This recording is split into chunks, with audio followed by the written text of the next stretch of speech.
tienen de nada.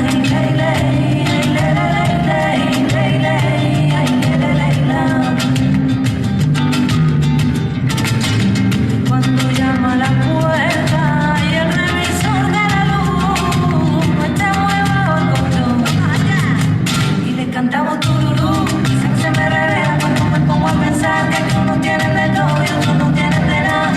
Se me revela cuando me pongo a pensar que unos tienen de todo y otros no tienen de nada. Se revela bien toda ahí.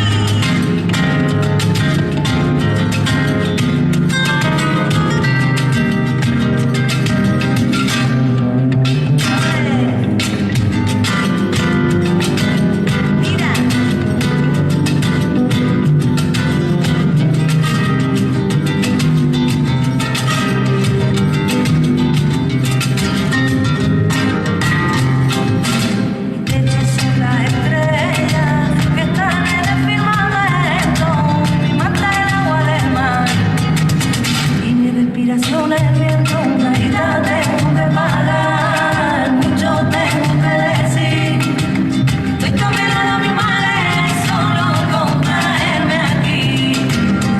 Si te designas consuelo de tonto, si lo estiras de la sábana, sacude el colchón, sacúdelo, sacúdelo.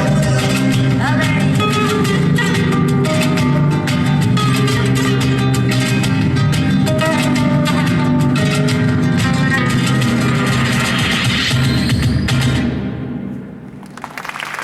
Bien fuerte ese aplauso.